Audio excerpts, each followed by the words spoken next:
Assalamualaikum warahmatullahi wabarakatuh. Apa kabar teman-teman? Semoga sehat selalu dan tetap semangat ya. Meskipun sekarang kalian dan saya sama-sama belajar di rumah. Di pertemuan sebelumnya, kalian sudah belajar tentang materi genetik, perannya, dan persilangan monohibrid. Dan juga kalian sudah mengerjakan tugas. Jika di pertemuan sebelumnya kita sudah belajar bersama monohibrid, di pertemuan ini kita akan membahas lebih dalam persilangan dihibrid.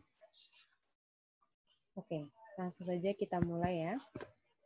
Mengulas tentang pertemuan sebelumnya, kita belajar tentang persilangan monohibrid di mana kita menyilangkan tanaman kapri berbunga ungu dengan tanaman kapri berbunga putih. Di mana yang bunga ungu memiliki genotip U besar, dan yang putih memiliki genotip U kecil. Kita sudah mencoba menyilangkan semuanya, lalu kita dapatkan F1-nya adalah semuanya berwarna ungu. Nah, teman-teman, apa sih sebenarnya yang dihasilkan oleh George Mendel dari persilangan monohibrid? Yang dihasilkan adalah hukum satu Mendel. Hukum ini disebut juga hukum pemisahan bebas atau segregasi. Isinya pada hukum ini adalah pembentukan gamet atau gen yang berpasangan akan dipisahkan dalam dua sel gamet. Maksudnya begini, ketika dalam sel awal mulanya genotipnya itu adalah U besar, U kecil, atau U kecil. Ketika akan terbentuk gamet, maka pasangan gen ini akan terpisah menjadi U besar, U kecil, dan U kecil. Jadi itulah inti dari hukum satu Mendel ya teman-teman. Berikutnya, kita akan belajar tentang persilangan dihibrid. Persilangan dihibrid adalah persilangan yang memiliki dua sifat beda. Mendel melakukan percobaan pada tanaman kapri berbiji bulat kuning dan berbiji kisut hijau. Nah, dari percobaannya, Mendel bisa menyimpulkan jika yang berbiji bulat kuning memiliki genotip B besar, K besar, dan yang berbiji kisut hijau adalah B kecil, K kecil. Dari sini kita juga bisa menyimpulkan jika yang bulat itu dominan daripada kisut dan kuning itu dominan daripada hijau. Jadi sifat dominan dan resesif ini harus teman-teman ingat. Berikutnya seperti biasa kita tuliskan dulu parentalnya. Lalu parental itu biasanya jantan dan betina ya teman-teman kalau belum ada F1-nya. Nah, lalu teman-teman harus menuliskan tanda ini. Ini adalah tanda persilangan. Seperti itu. Berikutnya tuliskan fenotipnya. Fenotip jantannya bulat kuning, fenotip betinanya hijau kisut. Berikutnya tuliskan genotipnya seperti yang sudah dituliskan sebelumnya. Kalau bulat kuning itu B besar, K besar.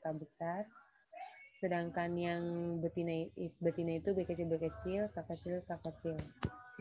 Maka gametnya untuk B besar, K besar inilah B besar K besar dengan B besar K besar. Lalu yang untuk betina hijau kisut adalah B kecil K kecil dengan B kecil K kecil. Seperti biasanya, mari kita silangkan atau kita pertemukan semuanya. Pertama, coba nih, B besar dengan K besar bertemu dengan B kecil K kecil, maka akan terbentuk B besar B kecil, K besar K kecil. Berikutnya kita pertemukan lagi, ya, B besar K besar dengan B besar K kecil akan terbentuk juga B besar B kecil, K besar K kecil. Berikutnya juga akan sama ya teman-teman, terbentuk lagi B besar B kecil, K besar K kecil. Lalu berikutnya juga akan terbentuk hal yang sama, B besar B kecil dengan K besar K kecil. Maka dari sini semua F1-nya adalah ternyata B besar B kecil, K besar K kecil. Dimana ini genotipnya aja. Sedangkan fenotipnya berarti semua bulat kuning. Kenapa bulat kuning? Karena B besar itu dominan daripada B kecil dan K besar itu dominan dibanding B kecil. Ini salah tulis ya. Ini harusnya B besar, K besar, K kecil. Kayak gitu. Nah, berarti sampai sini sudah jelas ya, F1 semuanya berwarna bulat kuning. Nah, persilangan dilanjutkan oleh Mendel di antara sesama F1-nya.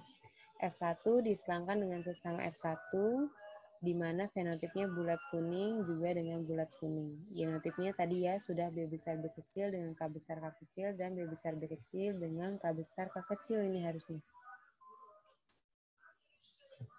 Oke. Maka akan terbentuk gamet,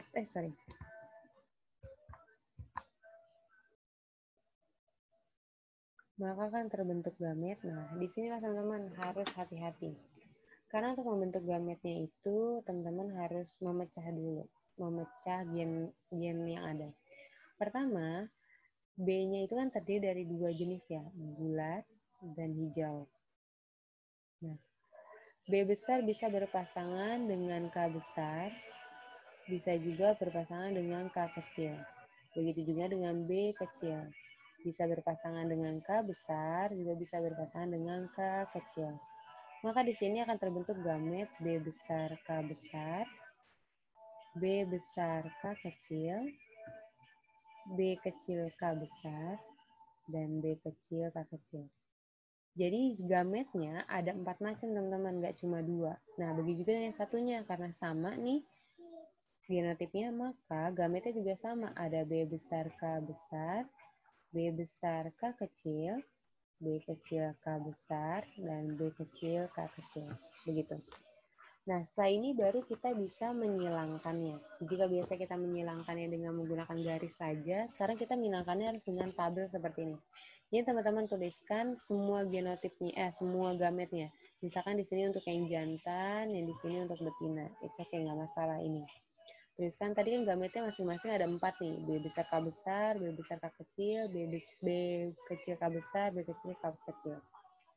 Nah, kita pertemukan baru di sini. B besar K besar bertemu dengan B besar K besar akan membentuk B besar B besar, K besar K besar, ya kan? Nah, anak-anak yang dihasilkan itu apa berarti? B besar B besar K besar K besar berarti bulat kuning. Begitu juga berikutnya. B besar B besar, K besar K kecil. Berikutnya B besar B kecil, K besar K besar, B besar B kecil, K besar K kecil. Teman-teman nanti kalau mengerjakan tugas cukup menuliskan hasilnya aja seperti ini ya. Ini untuk memudahkan teman-teman melihat sifatnya, makanya saya kasih gambarnya. Ya, ini kuning, kuning, kuning semua nih hasilnya. Kita lihat yang kedua, baris yang kedua. B besar, B besar, K besar, K kecil. Berarti bulat kuning. Berikutnya, B besar, B besar, K kecil, K kecil. Nah, ini berarti bulat hijau. Ada sifat baru ternyata yang muncul ya. Lalu B besar, B kecil, K besar, K kecil. Berarti sini juga bulat kuning. Berikutnya ada B besar B kecil, K kecil, K kecil. Nah, ini berarti sifatnya baru lagi, yaitu bulat hijau. Berikutnya B besar B kecil, K besar K besar. Berarti sifatnya adalah, fenotipnya adalah bulat kuning. Berikutnya B besar B kecil, K besar K kecil. Fenotipnya berarti adalah bulat kuning ya. Berikutnya, B kecil, K besar, K besar. Nah, fenotipnya berarti B kecil itu kisut. K besar kuning berarti kisut kuning. Yang ini B kecil, K besar, K kecil. B kecil itu kisut, K besar, K kecil kuning. Nah, berikutnya baris yang terakhir B besar, B kecil, K besar, K kecil. Kita lihat fenotipnya. Ya. Berikutnya ada B besar B kecil, K kecil K kecil, bulat hijau. Berikutnya ada B kecil B kecil, K besar K kecil. Fenotipnya ada. Berikutnya yang terakhir ada B kecil K kecil K kecil. Ini baru kisut hijau. Jadi teman-teman dari 2 sifat awalnya ternyata menimbulkan sifat baru, yaitu bulat hijau nih seperti yang ini dan kisut kuning.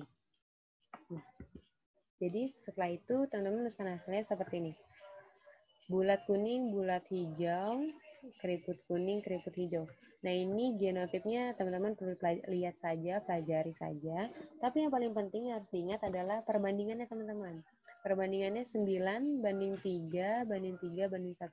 Jadi teman-teman harus ingat kalau yang bulat kuning itu nanti jumlahnya ada 9 buah. 1, 2, 3, 4, 5, 6, 7, 8, 9.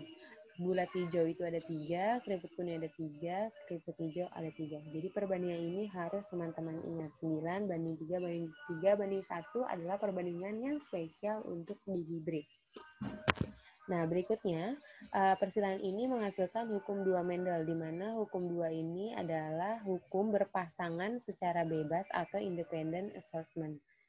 Yang bunyinya, jika dua individu memiliki dua pasang atau lebih sifat, maka diturunkan yang sepasang sifat secara bebas tidak bergantung pada sifat yang lain. Maksudnya begini, meskipun awalnya induknya adalah B besar, K besar, K besar, bulat kuning, dan pasangannya adalah B kecil, K kecil, hijau, kisut hijau ya.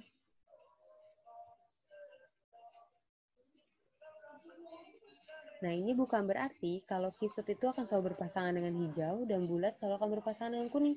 Tadi di hasil kita sudah menemukan yang baru, ternyata bulat juga bisa berpasangan dengan hijau dan kisut juga bisa berpasangan dengan kuning. Nah, ini adalah bukti dari independent assortment. Jadi, turunnya sifat dari induk ke anaknya itu bisa berpasangan secara bebas.